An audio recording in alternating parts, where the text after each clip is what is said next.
Late November 1993, Seattle. Backstage at the Crocodile Cafe after a Nirvana show.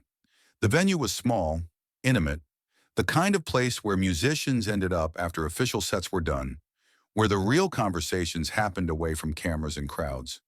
Stone Temple Pilots had just finished their opening slot. Their debut album, Core, had gone platinum earlier that year, and Scott Weiland was feeling the momentum. 25 years old, confident, riding the wave of grunge's commercial explosion.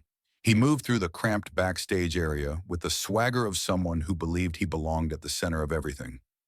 Kurt Cobain sat in a corner, acoustic guitar resting against his leg, picking at strings absent-mindedly. He just played an intense set to a packed house, but backstage he seemed smaller, quieter, almost invisible despite being the headliner everyone had come to see.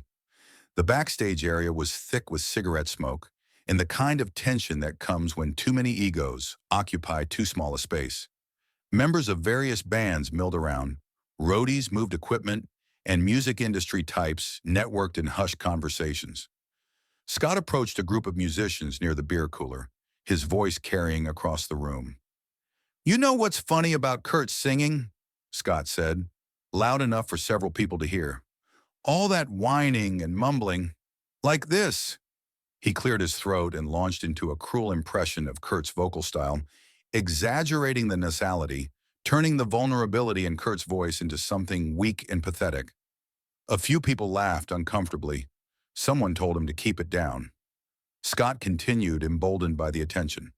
"I mean, anyone can do that grunge voice thing. Just sound miserable and people think it's deep." He performed another exaggerated impression, this time mimicking "Smells Like Teen Spirit," turning Kurt's urgent delivery into a cartoon of itself. Across the room, Kurt's fingers stopped moving on the guitar strings. He didn't look up, didn't react visibly, but something shifted in his posture, a subtle straightening, like someone who'd heard something they couldn't ignore. The room's energy changed. Conversations became quieter. People started glancing between Scott and Kurt, sensing the potential for confrontation. Dave Grohl, Nirvana's drummer, moved closer to Kurt. "You okay?" Kurt nodded slightly, still not looking up from his guitar.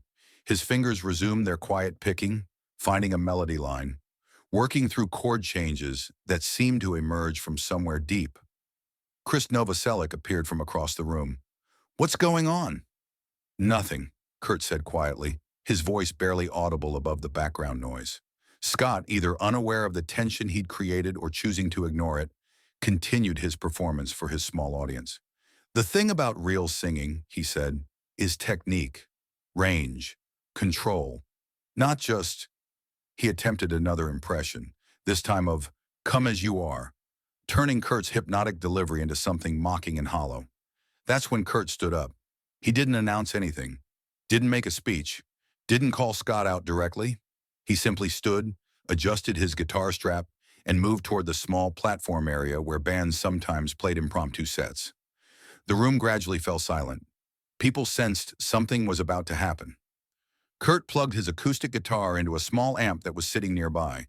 The feedback squeal cut through the cigarette smoke, and nervous chatter like a knife. He adjusted the tuning pegs, taking his time, letting the tension build. Each string was carefully tuned, each note tested, each adjustment precise. The room waited. Then he started playing. He didn't announce the song, didn't explain himself. He just began with a simple finger-picking pattern, delicate but compelling, drawing every conversation to a stop. It was Black, the Pearl Jam song that had become a grunge standard, but Kurt played it in a way no one had ever heard before. His voice, when it came in, was nothing like Scott's caricature suggested. Sheets of empty canvas, untouched sheets of clay. The vulnerability that Scott had mocked was still there, but now it revealed itself as something else entirely. Not weakness, but fearless emotional honesty. Not whining, but the sound of someone willing to expose their inner world completely, without protection, without pretense. Kurt's voice cracked slightly on certain notes, but the cracks felt intentional, necessary, like fault lines that made the emotion more real rather than less perfect. He sang the entire first verse in a register that was almost conversational, intimate, as if he were singing directly to each person in that smoky room. But there was power underneath the quietness, a tension that suggested vast depths of feeling held just barely in check. By the time he reached the chorus, the room was completely still. No one moved, no one spoke. Even the roadies had stopped working. I know someday you'll have a beautiful life. Kurt's delivery of these lines wasn't the desperate plea it was in Pearl Jam's version. It was something more complex. Acceptance mixed with heartbreak. Hope tangled with resignation. The kind of emotional nuance that couldn't be faked or performed, only lived and then transmitted through sound. Scott Weiland, who had been standing near the beer cooler with his small audience, found himself gradually moving closer to the platform. His expression had changed from smug confidence to something approaching wonder. Kurt continued through the song, his guitar work simple but perfect, each note serving the emotional arc of the lyrics rather than showing off technical skill. His finger-picking created spaces between the notes that felt as important as the notes themselves. When he reached the bridge, something extraordinary happened. Kurt's voice opened up, revealing a power and control that contradicted everything Scott had implied about his technique. But the power served the song, not his ego. Every note of strength was employed in service of the song's emotional truth. The room felt smaller and larger at the same time. Smaller because Kurt's performance created an intimacy that made 20 people feel like conspirators in something private. Larger because the song seemed to expand beyond the physical boundaries of the backstage area, touching something universal about loss and longing. Dave Grohl watched from the side, his expression mixing pride with something approaching awe. He'd played with Kurt hundreds of times, but this was different. This was Kurt distilling everything he understood about music into 4 minutes of acoustic vulnerability. When Kurt finished, there was no applause. The silence stretched for several seconds, the kind of pause that happens when something profound has just concluded and applause would somehow diminish it. Scott Weiland stood motionless, his earlier confidence completely evaporated. His face showed the expression of someone who had just discovered they fundamentally misunderstood something they thought they knew. Kurt unplugged his guitar and walked back to his corner without making eye contact with anyone. He sat down, leaned the guitar against the wall, and resumed his quiet picking as if nothing had happened. The room slowly came back to life. Conversations resumed in whispers. People moved more carefully, as if they were in a library or a church. Scott approached Kurt's corner, his swagger replaced by something hesitant, almost apologetic. That was, Scott started, then stopped. Kurt looked up at him for the first time that evening. His expression wasn't angry or triumphant. It was simply present, open, waiting to see what Scott would say. "I don't think I understood," Scott said quietly. "What you do, what that voice, I thought it was simpler than it is." Kurt nodded slightly but didn't speak. "I was being an ass," Scott continued. "That impression, that wasn't your voice at all. That was just me missing the point entirely." "It's okay," Kurt said simply. But it wasn't really okay, and Scott seemed to understand that. He'd made fun of something he hadn't comprehended, reduced something complex to a caricature, and Kurt's response had revealed the poverty of his understanding. "How do you do that?" Scott asked. "How do you make it sound so real?" Kurt considered the question for a moment. "I don't try to sound like anything except what I'm feeling. Maybe that's it." Scott nodded, though Kurt's answer clearly raised more questions than it answered. The rest of the evening passed quietly. Scott didn't perform any more impressions, didn't hold court with his stories about vocal technique and range. Instead, he listened more carefully to the conversations around him, as if he were hearing things for the first time. 3 weeks later, Stone Temple Pilots were in the studio working on their second album, Purple.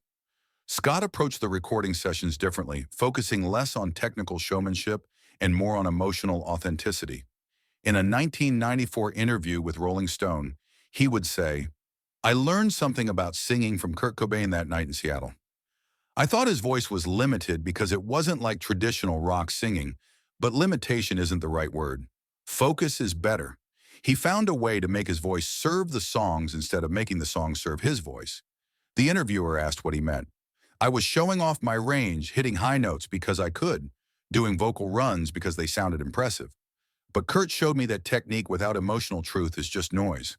He could have sung that song in any style, but he chose the style that made the song mean what it needed to mean. Did that change how you approach your own singing? Completely, Scott admitted. I started asking myself what the song needed instead of what would make me sound good. It's a harder way to work, actually. You can't hide behind technique when you're trying to be honest. Purple Stone Temple Pilots' second album showed a marked evolution in Scott's vocal approach. Songs like Interstate Love Song and Sour Girl revealed a more vulnerable, less performative side of his voice, influenced by that night in Seattle when he discovered the difference between vocal skill and vocal truth. Kurt never spoke publicly about that backstage encounter. In interviews, when asked about other grunge vocalists, he was typically generous, pointing out the strengths and voices that were different from his own. But people who were there that night at the Crocodile Cafe remembered it differently than those who only read about grunge in magazines. They had witnessed a masterclass in the difference between technique and artistry, between performing and communicating. Dave Grohl, years later, would describe it as one of Kurt's greatest performances. Not because it was technically perfect, but because it was emotionally perfect. Scott learned something that night about what singing actually is, what music actually is, and Kurt taught him without lecturing, without showing off, just by demonstrating what authentic expression sounds like. The story became part of Seattle music folklore, told and retold in slightly different versions. Some accounts claim Kurt played 3 songs. Others said Scott apologized publicly. But the core remained consistent. A moment when someone's mockery was met not with anger or argument, but with a demonstration of artistic truth so complete that it transformed the mocker's understanding. Scott Weiland mocked Kurt Cobain's voice, expecting to find techniqueless whining. Instead, Kurt picked up his guitar and revealed the difference between showing off and opening up, between vocal gymnastics and emotional honesty. Scott never mocked another singer again. That night taught everyone in that smoky backstage room something important about artistry. The most powerful voices aren't necessarily the loudest or most technically proficient. They're the voices that serve truth instead of ego, that communicate feeling instead of demonstrating skill. The impact of that night rippled through the Seattle music community. Word spread quickly among musicians about what had happened backstage at the Crocodile Cafe, but not the sensationalized version that would appear in magazines, rather the quiet truth witnessed by those who were there. Other vocalists began questioning their approach. Eddie Vedder spent hours in his home studio, stripping away vocal theatrics, searching for something more honest underneath. Lane Staley from Alice in Chains felt validated in his own vulnerable approach. Kurt showed us it's not about having a pretty voice, Lane told a friend. It's about having a true voice.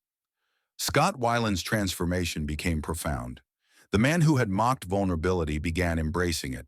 By 1994, Stone Temple Pilots' sound evolved from hard rock posturing to something introspective and emotionally complex. Interstate Love Song, released that year, showcased Scott's new approach. Gone were vocal acrobatics designed to impress. Instead, there was quiet yearning that felt authentic. The song became one of their biggest hits, proving audiences responded to honesty over technical showmanship. In private, Scott would tell friends about that Seattle night, how he'd thought he understood good singing, how Kurt showed him the difference between singing to be admired and singing to be understood. I was performing my emotions, Scott reflected years later. Kurt was feeling them in real time. That's why his voice could crack and still sound perfect. The cracks were part of the truth. The story took on mythical proportions as it spread through rock circles. Young singers heard various versions and learned the lesson. Technique serves emotion, not the other way around. Kurt remained characteristically quiet about the incident. When asked, he would deflect or change subjects. The few times he addressed it directly, he focused on Scott's growth rather than the confrontation. Scott's a good singer, Kurt said in 1994. He figured out what his voice was really for. That's harder than it sounds. Those closest to Kurt knew the incident affected him deeply, not because of Scott's mockery, which he'd experienced from critics before. What moved him was Scott's willingness to change, to admit error, to grow. Kurt believed people could surprise you, Courtney Love said years later. Scott proving he could learn, could become more than what he started as, that gave Kurt hope about people. Dave Grohl carried the memory through his entire career. Years later, with Foo Fighters, he would tell young artists, "Kurt taught us that limitations become greatest strengths if you're honest about them." He didn't try to sing like Plant or Mercury. He sang like Kurt Cobain, and that was more powerful than technical perfection. The lesson extended beyond vocal technique to encompass the entire approach to music. Grunge had always been about authenticity, but Kurt's response crystallized what that meant practically. Serve the song rather than your ego. Let emotion dictate technique. Scott's career continued evolving in that direction. Even as Stone Temple Pilots achieved mainstream success, he never returned to the showy style he'd displayed before meeting Kurt.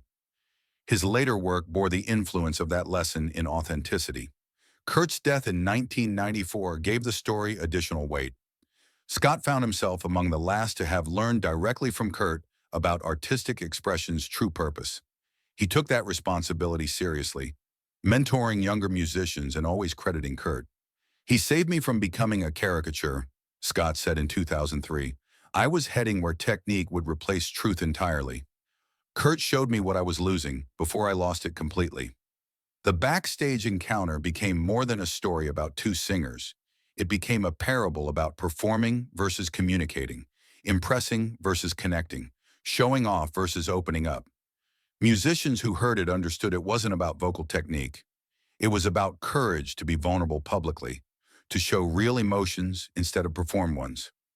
Kurt Cobain's response to Scott Weiland's mockery wasn't revenge. It was education. And it changed not just Scott's approach to music, but his understanding of what music could be when ego stepped aside and let authenticity speak. That night in Seattle, Kurt proved vulnerability isn't weakness to be hidden, but strength to be embraced.